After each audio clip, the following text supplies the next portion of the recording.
All right, well, good morning, everybody. It's good to see all of your bright and shining faces, except I can't really see them, I know, but I assume that your faces are bright and shining underneath those masks. But it is so good to see everybody this morning. So we're in our series, we're continuing our series in the book of Exodus, and I gotta say, are there any like superhero fans here? Big fan of Marvel movies? A few? Okay. So I cannot, all this week in preparing for this, like I cannot read any part of this story without thinking that this is like out of a superhero movie, because there's so many things about this that just feel like one. We're going to be looking at kind of at Moses' origin story, to become, going from mild-mannered Moses to become the Moses that we know him as, right? And so this morning we're going to pick up where we left off in Exodus chapter 2, starting in verse 11. And we're gonna cover a couple of chapters here. For your sake, I'm not gonna read like every word of it. We're gonna summarize some parts. We're gonna read some parts. But I just want to dive into this because there's a lot to cover here, and I don't want us to miss out. I don't want us to miss out on the importance of this story and everything that is built on this. Some of the moments that will happen here that if one thing went slightly different, the entire course of human history would have turned out fundamentally differently than it has. And so we're going to take some time to look at this. So just diving right in. So where we left off, right? So the Israelites are enslaved in Egypt. They do not have it good. It's a real problem. Pharaoh is trying to reduce the population. He is worried that they are going to rise up and take over or leave or whatever, but they also really depend on them as a slave workforce. And so they don't want to lose that. That would be a big impact on their economy. So Moses is born in the middle of this situation, right? So Pharaoh, in an attempt to reduce the population, he just commands all his people, if you see one of these Israelites, one of these Hebrews, if they have a baby boy, just chuck that kid in the Nile River, because we need to do something about this, and it gets ugly. Right? And Moses, we looked at the story last week of how he was born, his mother managed to hide him for a little while, and then she couldn't hide him anymore, and so she put him in this little basket in the river, and in hopes that he would survive, that he would be able to get somewhere. And none other than Pharaoh's daughter happens to find him, and he actually gets to be nursed by his own mother until he's probably somewhere between 1 and 2, depending. We don't know how long they went before weaning back then exactly, but once he's weaned, then she takes him back, Pharaoh's daughter that is, and raises him as her own son. And so Moses grows up, and we're going to find out that he clearly knows that he's an Israelite, and certainly everybody in the palace, including his adoptive grandfather, Pharaoh, the king of Egypt, who wanted him dead, that all of them are fully aware that he is an Israelite. But he grows up in Pharaoh's household, and we don't know exactly what that experience was like. It was certainly an easier life than his fellow Israelites. But he grows up in the palace. He probably received a good amount of education, better education than most people would get. He also probably was brought up to worship the Egyptian gods. Now, how seriously did he take that? Did he have a lot of knowledge of his own God, of the one true God? Don't know. And that's going to be interesting as we look at the story. There's going to be some moments where that's an important question. So Moses grows up this way. He grows up in Pharaoh's palace, and we see him one time when he's an adult, and this shows us that he identifies as an Israelite, and he sees the problem. So he's out and about one day, and many of you I know these stories well. He's out and about one day, and he sees an Egyptian mistreating one of his fellow Israelites. So this Egyptian slave master is mistreating this Israelite, is physically harming him, and so Moses steps in. Now, when you're in a crisis, it tells a lot about you what you do when there's a crisis moment. Some of you in this room are the type of person that you see a crisis and you run to the danger. You don't even think about it. And some of you are the ones that run away from the danger and you don't even think about it. And some of you are the ones who stand there trying to decide whether to run to the danger or not. And we find out that Moses is the kind of guy he just acts. He doesn't think long, he just acts impulsively. He sees something that's going wrong, he wants to make it right. He wants to do something about it, which is cool, good for him. What he ends up doing, unfortunately, is he kills this Egyptian guy. And, I don't know what that altercation looked like or whatever, but like he just steps in and he kills this Egyptian and he thinks, okay, maybe I can get away with this. Like this is bad, this is ugly, but, I'll just bury him in some sand here, and then maybe this whole thing can just blow over. Well, he goes out and about the next day. And this time he sees two Israelites and they're arguing with each other and they're fighting. And one of them is clearly, the one who started it. And he goes up and says, hey, like, why are you doing this to your brother? Like, hey, we're all brothers. We're all part of the same family here, buddy. And, probably from their perspective, it's like, oh, yeah, sure, you're definitely one of us, right? But he's like, hey, what you doing over here? And he's like, what, are you going to kill me like you killed the Egyptian yesterday?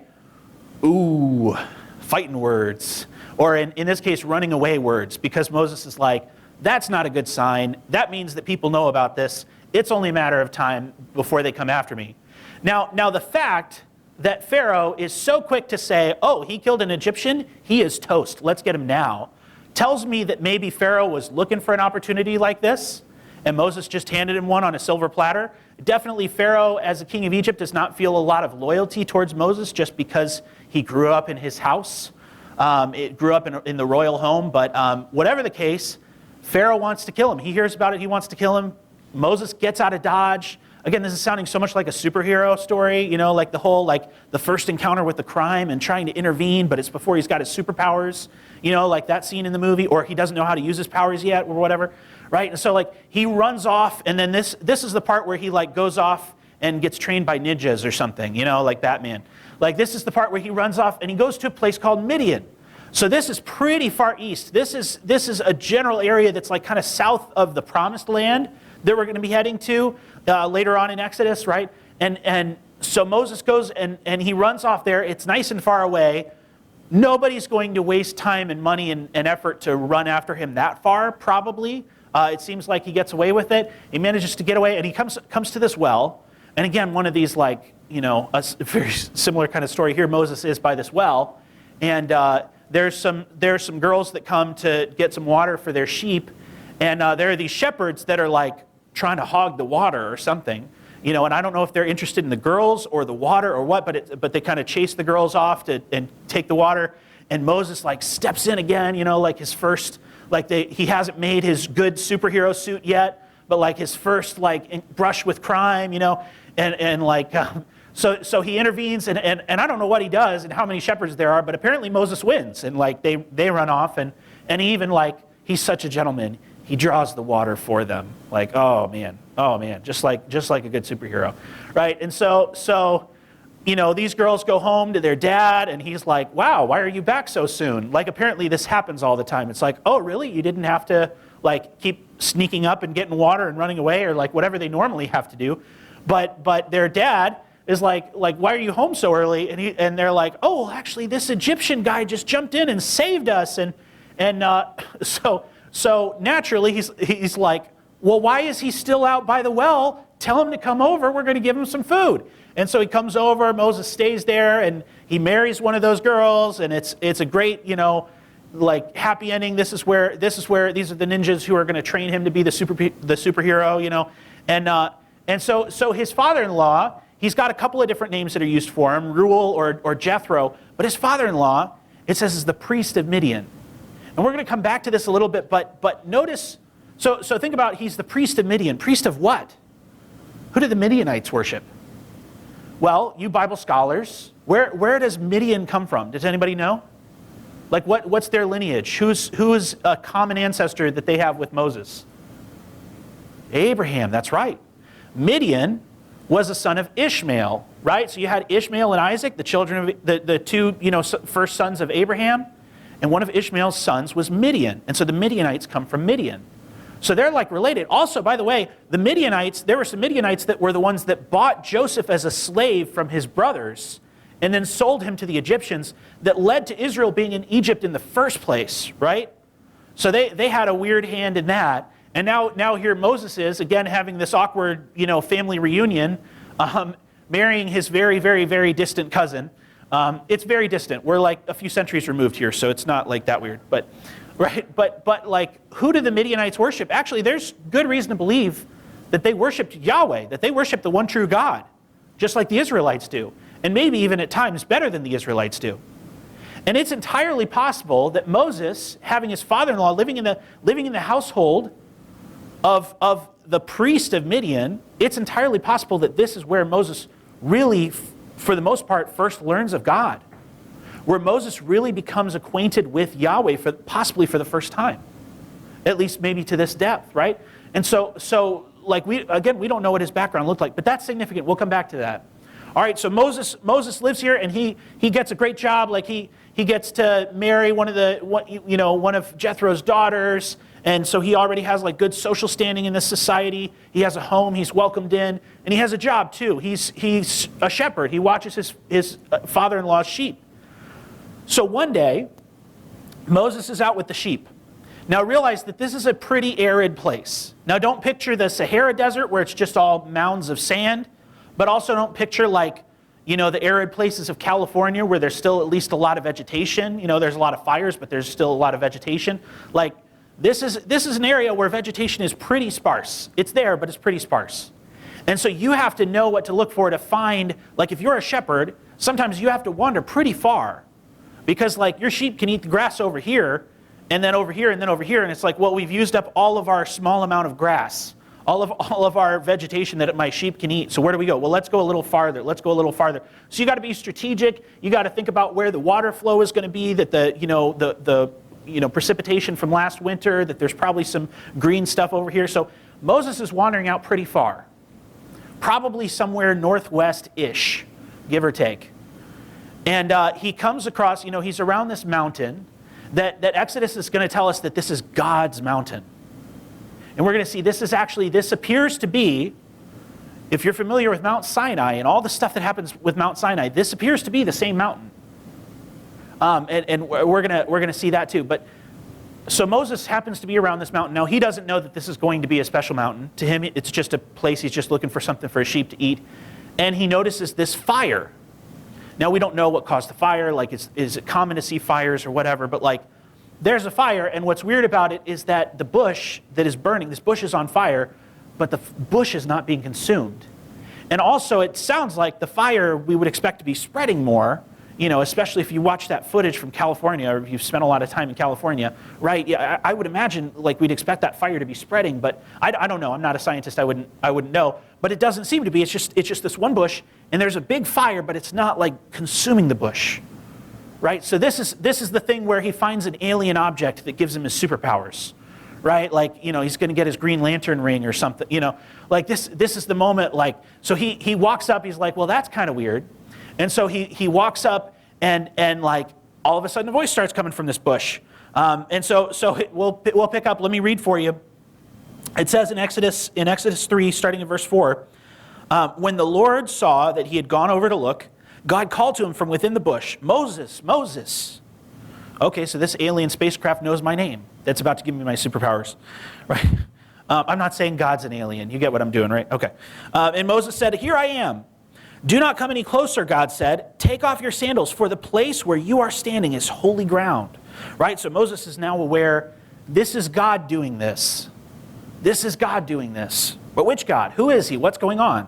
Right? Then he said, I am the God of your father, the God of Abraham, the God of Isaac, and the God of Jacob. Okay, well that narrows it down. That clarifies. At this, Moses hid his face because he was afraid to look at God. That is the natural response when there is a booming voice talking to you from a burning bush, right? Is to freak out a little bit. All right, so here Moses, where he's not afraid to like jump in and beat up some shepherds and kill an Egyptian slave master. It's like, oh, but God is making a bush be on fire and he's talking to me. This is a little freaky, right? Okay, so the Lord said in verse 7, the Lord said, I have indeed seen the misery of my people in Egypt. I have heard them crying out because of their slave drivers, and I am concerned about their suffering. So I've come down to rescue them from the hand of the Egyptians and to bring them up out of that land into a good and spacious land, a land flowing with milk and honey, the home of the Canaanites, Hittites, Amorites, Perizzites, Hivites, and Jebusites. Those guys. We all know those guys, right? Okay, that's fine. But like those guys. And now the cry of the Israelites has reached me, and I have seen the way the Egyptians are oppressing them. So now go, I am sending you to Pharaoh to bring my people, the Israelites, out of Egypt. Awesome. So then Moses goes and he does it, right? No, not quite. Yeah. Yes. God, what does God say at the end here? Go. Go do it. You got it. Like, just go. Moses doesn't go, though. Right? Like, he's like, hold on. I need a little bit more information here. We're going to see Moses doing this back and forth with God. There's 5 different objections that Moses raises. He's like, well, hold on. This sounds cool, but who am I really? Am I really the right person for this job? Like, and God's response, God doesn't challenge him on that point that, like, yeah, you're a terrible person to be doing this. He doesn't disagree with them on that. He just like, because you think about where Moses comes from. To us, like, if God was to pick just any Israelite for this task, Moses seems like he's got things going for him. Like, we're going to see throughout his life, he doesn't always get it right, but, like, in a lot of ways, he's a pretty good leader. And we see that he's like, his heart's in the right place. He's quick to jump into action and take charge and do the right thing and stick up for other people. Like, that's good. Those are good leadership qualities, right? And he comes from Pharaoh's household, so he's got this education, maybe this status that'll help, get some respect, maybe. Just in a lot of ways, it seems right. And it seems like God's been preparing him for this, like just his birth and the way all that went about, like, in the sense that he didn't get killed. Like, that God has had a hand, and he's been watching out for Moses and preparing everything to prepare for this moment, right? It kind of seems that way. And so in a lot of ways to us, it would seem like, wow, Moses is like the guy to ask. And you know what? I kind of think it's a good leadership quality, too, that he doesn't think he's the person for the job. But then again, if God makes a bush catch fire in front of you and says, hey, go do this thing, like, I don't know that that's the moment to argue, So he goes, so he says, who am I to do this? And God doesn't really challenge him and say, well, think about your qualifications and your credentials. I mean, have you seen your resume? Like, look at the way you handled those shepherds and the Egyptian. No, like, what God says is just, it's like, you know what? I'm going to be with you. I'm going to be with you. That's all you need to know is I'm going to be with you. So go ahead, go. Well, okay, but who are you? Like, who am I? But now, like, well, who are you? You're going to be with me, but so what? Like, and again, this is important because we don't actually know how much Moses did know about God at this point, right? Moses, who's going to write, the first 5 books of the Bible, like Moses, who's going to present the law from God, who's going to be the mediator between God and the Israelites his entire life. Like, this guy's like, well, so who are you? Right? Like, basically, like, who's sending me? Who can I say, like, if I go there and I say, yeah, this is the God who, like, God appeared to me and said this, like, well, who did? Right? And God responds very simply. He says a couple of things. For one thing, he says, I am. Who am I? I am. That's what you need to know. I'm real. I'm here. I exist. I'm with you. And he says, I am. And before he said, I am going to be with you, I will be with you. It's the same verb, like I am or I will be, right? He says, I am that I am, or I am who I am, or there's more than one way to understand that. But God says, I am. My name's Yahweh. Nice to meet you. I'm the God of your fathers, and Abraham, Isaac, and Jacob. Let's go. Let's do this thing. And Moses says, well, what if they don't believe me? I mean, like, who am I? I'm just going to show up and say, hey, God spoke to me. Oh, guys, it was crazy. This bush was burning, and, like, it smelled kind of funny, and it was real trippy. Like, are they going to believe me? What, they're going to think who is this guy? He's crazy. And God says, well, okay, I'll teach you some magic tricks. I'm going to give you some things you can do that'll impress people, that'll show, like, you're somebody to pay attention to. Right, so he's got his stick snake, right? He says, throw your stick on the ground. His shepherd staff, it turns into a snake. Pick it back up by the tail, and actually, I love this. It actually says, like, so God tells him to do it, and he throws the stick on the ground, and it turns into a snake. And it actually says Moses ran away. And it's like, he's probably spent a lot of time running away from snakes in the desert here, and trying to keep his sheep away from snakes, right? And, like, it's fighting every instinct, and God's like, just grab it by the tail. Go ahead, like, I don't want to, but he does. He grabs it, turns back into a stick, right? Another thing where he says, put your hand in your coat, like your outer garment, and then pull it out. Oh, now it's all like withered and like he's got leprosy or something. And it's all white and nasty. And like, okay, now put it back. Oh, now it's normal. Whoa, And then I'm not trying to demean God's miracles here. I hope it doesn't sound that way. And then he's like, hey, and if that doesn't work, here's a showstopper for you.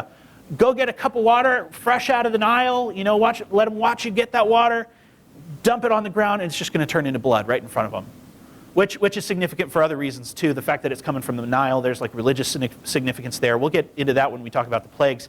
But like, you know, this is some stuff like, I don't know, if somebody showed up and said, hey, like our God, you know, the God of our ancestors, he sent me and he's going to save us. He's going to answer our prayers. It's like, oh, great. Well, who are you? How'd this happen? Oh, he appeared to me and he spoke to me like, oh, wow, okay. And like, hey, watch this. Look at my hand. Now look at it. You know, like all this stuff, you would think this is going to be enough, right? Like what more needs to be said? But Moses is like still trying to fight this. He's like, well, yeah, but should it really be me? I mean, I'm not really a great speaker. Like I've never been that great at communicating. And God, again, is just like, I will help you. God doesn't challenge him and say, oh, but Moses, no, you're a great speaker. I think you can do it. Like God says, don't worry about it because I'll tell you what to say. I will make it happen. You don't need any more. I'm here. That's enough. And then lastly, Moses is just like, he stops making excuses and he's like, God, come on, we know what I'm getting at here. Just send somebody else. Shouldn't be me. Just send somebody else, anybody else. And God says, nope, I'm sending you. But also, you know, I am going to, if you want somebody else, here's your brother Aaron. Now, I don't know how well they know each other because they didn't really grow up together, but they're brothers. I'm actually going to have Aaron come out and meet you, and it's kind of cool because God speaks to Aaron and says, hey, go out to the wilderness. Your brother Moses is there. Cool stuff is going to happen. And he does, you know, and it's awesome. But like, you know, he's like, hey, your brother Aaron, he's a great speaker. He's a great communicator. He's going to, tell you what, we'll add, if you really want to add one more middleman to the mix, you're already my middleman. Instead of speaking directly to everybody, I'm going to speak through you. Tell you what, I'll tell you what to say. You tell it to Aaron, and then he can say it. How's that for you? Right? Then now we got a system. Now you've used up all your excuses. Just get out of here. Right? Remember, the first thing, God goes through that whole thing that I read, and then he says, now go. And Moses is like, well, what about this? Just go. Come on, just go already. Like, what else do you need here? Right? And so Moses is going to go. He's finally going to go, and next week we're going to actually look at what happens when he does go back. We're going to look at him reuniting with Aaron. We're going to look at all the crazy events that happen over the next few weeks. We're going to talk about when Moses goes to Pharaoh, the back and forth there. We're going to look at the plagues. We're going to look at the Passover and the Exodus. In the coming weeks, we're going to look at all this stuff. But I want us to just pause here and just take a moment to reflect on what this tells us about God. And this is important because you should not read the rest of the book of Exodus if you do not understand who this God is that we're dealing with. I mean, the rest of Exodus will tell us a lot about God too. But I think there's a reason that Moses felt that this was worth sharing. I think there's a reason that we have this here, and that is because the important thing, in every objection Moses raises, in every question he has, and everything about this, the important thing is not who is Moses. The important thing is, who is God? What kind of God is this? What God are we talking about here? Are we talking about an Egyptian God? Or no, it's Yahweh. Well, I don't know much about Yahweh. Who are you? Tell me, like, why should I believe you? Why should I trust you? And all God has to say is, I am. So there's four things we're going to look at this morning. And I want to say this too. As a preacher, I always try real hard. Like when we look at something from the Bible, I want you to help you see like how it connects to your life. I want you to understand like, so what does it mean for me? What do I do with this information? It's like, I'm not going to do as much of that this morning because I don't think that that's the right answer. I think you have a problem in your life. You have plenty of problems. We all have problems and we're all worried about them. We have decisions we're trying to make. We have situations and crises that we deal with. We have loved ones that are suffering. We're suffering. We have money problems. We have personal problems. We have all kinds of issues in our lives. And when we look to God for answers, when we look to God, we usually want to know, what am I supposed to do? And here Moses has all these doubts and all these questions like, this sounds cool. I'm kind of scared though. How is this supposed to work? I need more information, God. And God's response is just, I'm not going to tell you what to do. I mean, God gives him some practical stuff, but for the most part, God just says, you know what? I am who I am. And that ought to be enough information for you. God just says, just remember who I am and remember that I'm with you, and that is supposed to help. And so that's what I want to focus on is, well, who is this God that we're talking about? From what we see here, what do we know about God? What is he saying about himself? What is so important about who he is that he is able to just tell Moses, I'm going to be with you, that's enough, now just go. that should be enough information in his eyes. So here it is, 4 things I think. Number 1, God is a God who knows. We see at the end of chapter 2, starting in verse 23, where it's just kind of summarizing everything that's going wrong like with the Israelites in Egypt, just kind of summarizing the problem. And it just says, during that long period, the king of Egypt died, right? Now there's going to be another one that's going to be just as terrible. But during that long period, the king of Egypt died. The Israelites, and by the way, we don't know, is this like exactly before or after Moses left? Like which Pharaoh are we talking about? Not sure. There's different arguments about that. But whoever he is, he died. The Israelites groaned in their slavery and cried out, and their cry for help because of their slavery went up to God. Now it didn't say they cried out to God. Maybe they did. But whatever the case, any cry for help they made, it went to God. It's kind of like, you write a letter to Santa. Where does it actually end up? Does it actually make it to the North Pole? Right? All the kids are out of here, right? So I'm not like, no.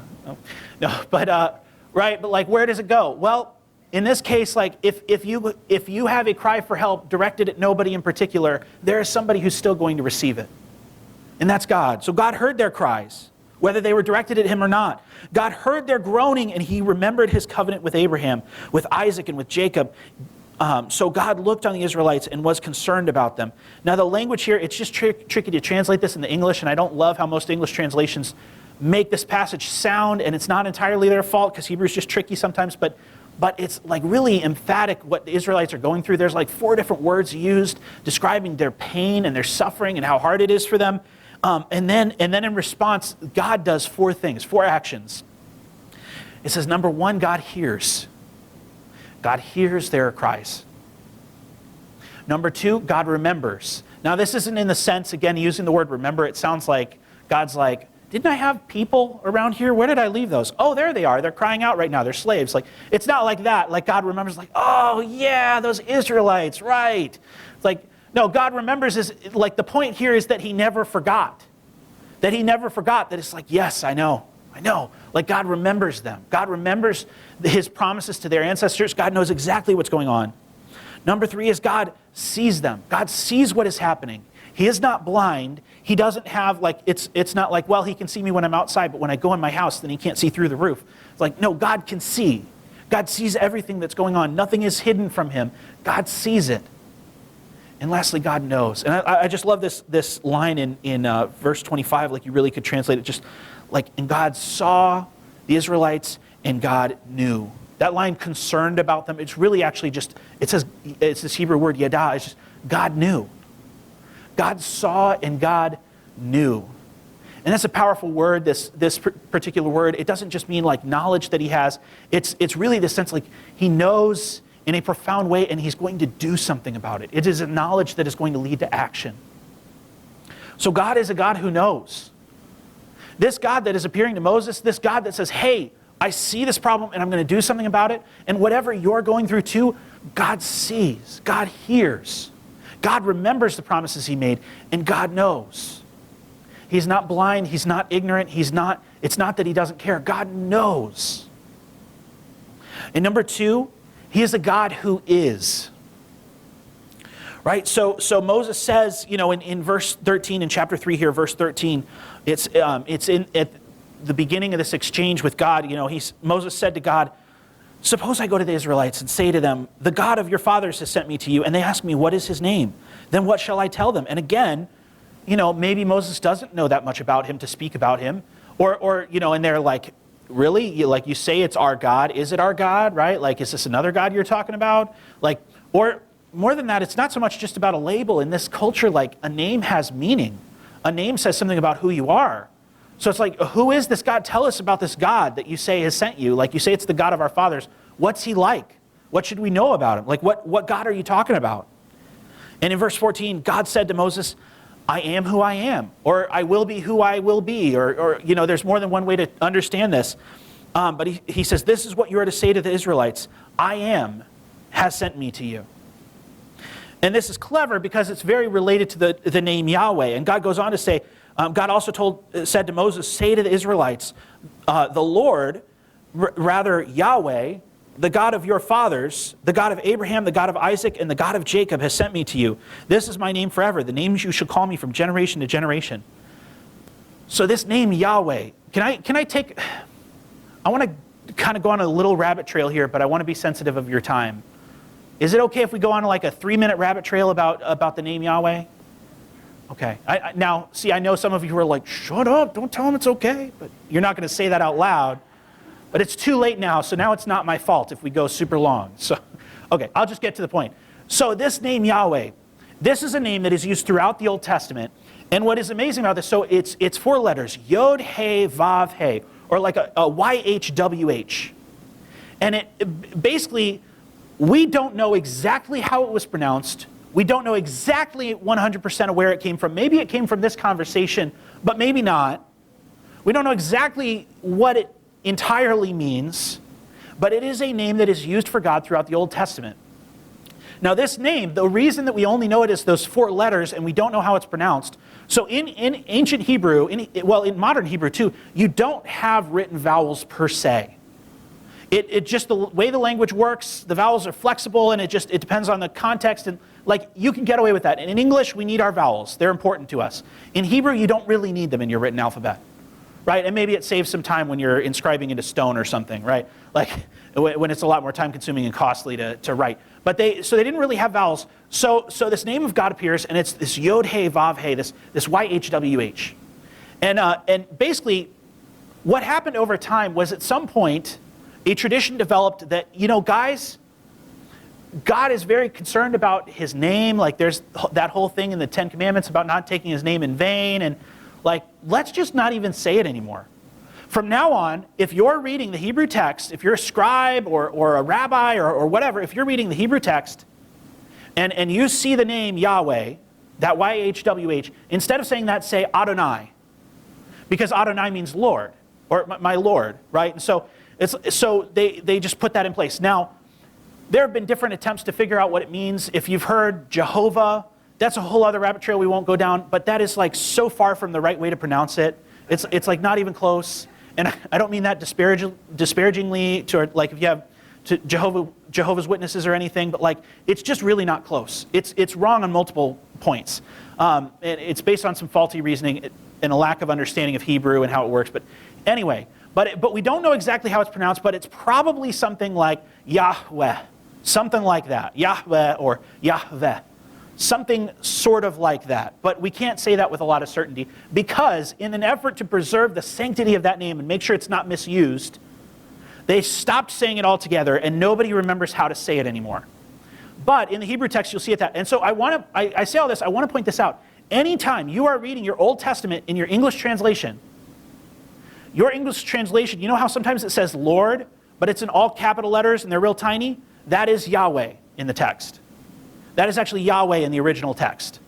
And so it's the English translators carrying on that tradition of like, let's preserve the name. We don't know how to say it anyway. We don't even know what to put there, just some random consonants. No, we'll just put Lord, just like Adonai, we'll just put Lord. But we'll put it in all caps so you know like that's what it is, right? So I don't know if you knew that. Maybe I bet a lot of you did. But that's actually what that name is. And that's significant because there'll be times where you're reading and like, it says Lord like a couple times in a row, and sometimes they'll do God instead because it just sounds better. And anyway, but if you see it in the all caps real tiny, that's what that means. All right, so this name is important. This name is crucial. And this whole thing, when God says I am, right, the Hebrew word he's saying that means I am is like very similar to Yahweh. Like they're very similar. And there's a play on words going on there, and there's a lot more I want to say about this. A whole lot of different opinions that scholars have had for years, but we'll move on. But I just want you to understand that this name matters, that this name carries weight. This may or may not be the first time that Moses has heard God called by that particular name. When he goes back to the Israelites, it may or may not be the first time they've heard that particular name. We don't know exactly, but it is important. And God says, like, this is my name forever, the name you shall call me from generation to generation. So like if there's ever any ambiguity, you can call me this, because Elohim is kind of like our word God, where it means the God, but it also could just, the way that word is used in other contexts, it just means other gods, right? And so like this is my name specifically, Yahweh. Okay. But God says, this is who I am. I am who I am. I will be who I will be. There's a sense too, maybe in the complexity of the grammar, that maybe this idea of like, not just that I will be who I will be, but I am the causer. I am the one who causes things to happen, and I will make happen what I will make happen. It is this term of sovereignty. It is this term of presence. It is this term of superiority, just the way that God is describing himself here in a lot of subtle ways. Like what God is saying is, I am the one who is. For one thing, all those other gods people worship, they are not. They don't exist. They're fake gods that they made out of sticks and rocks. I am. I'm real. I'm the real deal here. And I am superior. I am the one that I am so high and exalted and so in charge of this universe, I don't even have to have a full name. I don't even need one. I'm one of a kind. I'm the only one like me that there is. So I don't even need a name to distinguish myself from other gods. Those gods aren't even worth comparing with me. I am the God who is. I will be what I will be. And enough said. That's it. And if there's any doubt, when you go to Pharaoh and say, like, you know, when you go to the Israelite elders and say, God spoke to me, say, I'm the God who is. Is that enough for you? When you go to Pharaoh, say, I am the God who is, and I'm telling you what to do. Do I need to say anything else? Any more questions? No, that should answer it, right? There's power in that name. And so God says, that's my name. That's who I am. God is the God who knows. God is the God who is. Third, God is the God of promises. We talked a lot about this in our first, when we did like an overview of Genesis a couple weeks ago. This is so huge, the promises, the special covenant relationship that God has with Abraham, Isaac, and Jacob, that he establishes with them and with their descendants after them. God wants to make it clear, I'm that same God. I'm not a different Yahweh. I'm not anybody else. I'm the same God that your ancestors have worshipped going all the way back to Abraham and even before him, that presumably the Midianites you live with now worship. Like, I'm that same God. And I have not forgotten my promises. That's something God keeps bringing up in this passage. At the end of chapter 2, all throughout chapter 3, like God keeps mentioning, I've made promises and I'm going to keep them. Right? So God made 3 promises originally to Abraham. He promised him descendants, that they'd be more numerous than he could count. And he's kind of getting that wish now. Long after he's gone, there are a lot of Israelites. They're really multiplying. But there's 2 problems. That is that the other 2 promises seem to be in jeopardy here. One is that God promised them this land. God promised them, and he was very specific about this is where it's going to be. And they're not there yet. We're going to look in a second at this passage in Genesis 15 alluding to this. Like, God promised this to Abraham, Isaac, and Jacob, right? But they're not there yet, so what's going on? Then, God also says, and this land is good. It's like way better than where you're at right now. It's spacious. You'll have plenty of room to spread out. It's not somebody else's, or at least it won't be by the time we're done. Like, it's going to be your land. And he says it's flowing with milk and honey, as in like there's so much vegetation and so much room for your animals to spread out and make lots of milk for you. And there's so much, dates are a big thing. Like they're a great source of sweetness. So dates are just added into all kinds of foods in that part of the world. And so like there's just all these sweet fruits around, and so he might be talking about like bee honey. Like, I don't know, it doesn't sound appealing to say, oh, and there's so many bees there, you're gonna love it. But like it's like there's a lot of sweetness, there's a lot of sweet food. You're just gonna love living there. There's sweet food around. That sounds really great to me. I'm doing this no sugar thing, so anyway. But he says this is land that's flowing with milk and honey, right? He's basically saying, I'm gonna provide for you. I'm gonna take you there. I'm gonna follow up on what I said before. I'm gonna fulfill the promise I made to your ancestors, and it's gonna be awesome. It's going to be great. It's going to be so much better than where you're at now. You're going to love this place, right? And God says, I'm going to follow through. But also the third promise is in jeopardy. God said, I'm going to bless you and I'm going to make you a blessing. They're not feeling super #blessed right now. But God says, I am going to bless you. It's not over yet. I'm going to bring you to this land and I will bless you. And this brings us to our 4th point. God's going to fulfill his promise to make them a blessing. And that is that God is not just the God of Israel. God is the God of the nations. Now, what do I mean by that? This is less subtle for the original audience back then reading this around that time. This is less of a subtle point. But God's relationship to the world at large is that God cares about them. That God considers them as still belonging to him, even if they are not part of Israel. And as such, God will bless them and God will bring judgment on them because they are his people and because he loves them. So okay. God says, like in verse 8, I'm going to take you to this land, and it's the home of the Canaanites, the Hittites, the Amorites, the Perizzites, the Hivites, and the Jebusites. It's like, wow, so there's a lot of people that already live there. We're going to find out a few books of the Bible from now that God's intention is not that those people are going to stay put. And actually what God wants for those people is pretty brutal. And we'll get to that, and we could talk about, like, I thought he's a loving God, but he's going to tell them to wipe these people out and all this stuff. Let me just make this point now. That God considers them his people even though they're not a part of Israel. And he will both bless them accordingly and hold them accountable accordingly.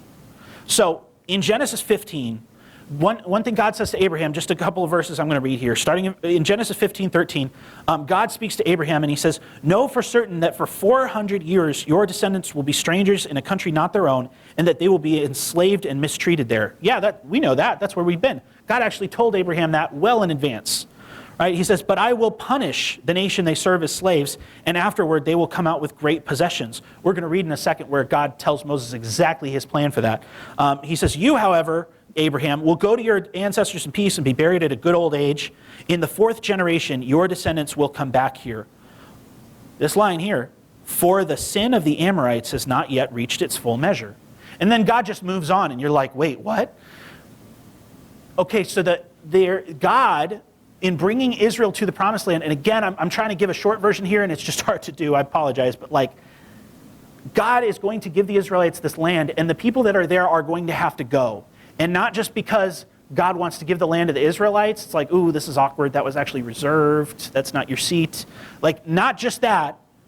It is that is actually going to be God's judgment on the Amorites. God says, actually, I happen to know the Amorites are kind of working up a steam here. That they are doing evil things.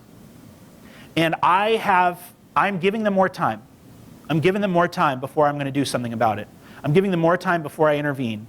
But someday I'm going to, I know it's not going to work, and I know, I'm going to give them more time so that they have, every possible, there's no excuse for their behavior, but I'm going to come back and I'm not going to leave that unpunished. These people who sacrifice their own children to false gods and do all kinds of awful, awful, awful things, the way that they treated women, the way that they treated just people in general, ugly, ugly situation. And God says, I'm not going to, if I could just say, sometimes we are in these situations where on the one hand, we look at stuff like that and we say, wow, God sounds really mean. And on the other hand, when you're in a crummy situation, you're like, God, what gives? Why don't you do something about it? It's like, well, do you want me to do something about it? Because that might be kind of harsh. Actually, what I might have to do in order to address this situation might actually be something that you're going to look at me and say, wow, God, really? I thought you were all loving and stuff. Right? You got to understand, in this situation, the way the world was back then, no hard borders, no centralized conglomerate of national leaders from all over the world, no world police at this point. It is dog eat dog. And somebody has to hold these people accountable for what they're doing to other people. And God says, I'm going to do that, but I'm going to give them time and give them another chance. And so God's saying, one day when your descendants, Abraham, come back here, that will be their judgment. That'll be their punishment. So this is what God says when, jumping back to Exodus 3, in verse 18, God tells Moses, this is my game plan. This is why I'm sending you back. This is how it's going to go down. He says, the elders of Israel will listen to you. He's supposed to go to the elders of Israel first. They will listen to you. Then you and the elders are to go to the king of Egypt and say to him, the Lord, the God of the Hebrews, Yahweh, that is, the God of the Hebrews, has met with us. Let us take a 3-day journey into the wilderness to offer sacrifices to the Lord our God. Well, that's not even close to what's going to happen. 3 days? Like a 3-hour tour? No, they're not going to be gone for 3 days. They're gone. And God knows that. He's like, this is just what we're going to tell him up front, and we know that he's not going to comply. And that's why we're going to have to go with the permanent solution, right? But he says, but I know that the king of Egypt will not let you go unless a mighty hand compels him. That is, a hand that is mightier than his own hand, right? So I will stretch out my hand and strike the Egyptians with all the wonders that I will perform among them. After that, he will let you go. By the way, as we're going to see, there's some pretty brutal and crazy stuff going on, but God does not tell the Israelites, I want you to take up swords and kill all the Egyptians. And God does not send a flood and kill them all. Actually, God shows a lot of restraint here. There's relatively few casualties in the grand scheme of things for the Israelites to get out. But then God also says, like, and I'm gonna, I'll just read it. And I will make the Egyptians favorably disposed toward this people, so that when you leave, you will not go empty-handed. Every woman is to ask her neighbor and any woman living in her house for articles of silver and gold and for clothing, which you will put on your sons and daughters, and so you will plunder the Egyptians. So all the ladies just very subtly, casually be like, hey, we're headed out of Egypt, going to our promised land. It's going to be great. Do you have any stuff that we could borrow for the trip? Like some gold or silver would be great. And then like, oh, yeah, sure, we're neighbors, we're friends. Like, yeah, you can borrow this stuff. And then, say borrow, they know that they're leaving. But then like, as a result, that so much of that is going to happen that there's going to be plunder. Instead of killing them and ransacking their homes, it's like actually kind of merciful in comparison to what the Egyptians would do to anybody else if they were trying to do the same thing. Anyway, there's so much more. I'm opening so many cans of worms, and I know that I'm not getting through all of them. And so it's very unsatisfying, some of the things I'm probably bringing up here. The point is, God cares about the nations. He loves them so much that he will bless them, and loves them so much that he will bring about justice, and loves them so much that he will give them time before bringing about justice until their sin is kind of complete, until it's like, yep, no question about it anymore, no excuses left, it's time to act. And we see this, like, on the one hand, you see this contrast between like Egypt and all these tribes living in the promised land, and you see that contrast with like Midianites. You see the Midianites that are becoming instrumental in God's plan, that are aiding and abetting Moses, right? And that are going to be a part. We're going to continue to see Jethro and the Midianites. That sounds like a great band name, doesn't it? Jethro and the Midianites. But like, we're going to continue to see them throughout the story. They're going to be involved in the life of Israel. They're going to continue to be allies to Israel. And God doesn't forget that. We're going to see that God blesses them and God provides for them. They're descendants of Ishmael. Ishmael was not the child of the covenant, the child of the promises like Isaac was. But God didn't forget Isaac. And God continued to be with Isaac, or with Ishmael, that is. And Ishmael continued to worship God. And his descendants, many of them, continued to acknowledge and worship God too. And that relationship was not severed just because they're not Israelites. And on the other hand, you have Egypt, you have the Amorites, you have these other people groups that they've made their choice. And for the sake of the rest of the world, God is going to put it to a stop. For the sake of their victims, God is going to bring about justice. God is going to do something about it. Because he's not just the God of Israel, he's the God of the nations. God is the God who sees, the God who knows, the God who hears. God knows. He is the God who is, and that's enough. He is the God of the nations. And God is the God of the promises. God knows what's going on. He sees it. He hasn't forgotten his promises. He hasn't forgotten who he is. He hasn't forgotten the crimes that have been done, and God is going to act. And we're going to see that in the coming weeks, and we'll talk more about some of these issues. Whatever you're going through right now, again, I didn't say that much about you or like what to do with this knowledge. But you know what? God doesn't give Moses a lot more practical advice than that. And I wonder what would happen if we face our challenges just keeping in mind that knowledge of who our God is, of what he's done and what he's capable of. I wonder what that would do for us. Will you pray with me? God, I thank you for all these people in this room. I thank you for everybody listening online. Lord, I thank you for your word that we can study and that we can come to know you better. God, I pray that you would help us to be aware of you, to remember who you are. God, that you would fill us with that knowledge and remind us of it in those moments of crisis, in those moments of decision, that we would be mindful of who you are and what you've done for us. We pray this in Jesus' name. Amen.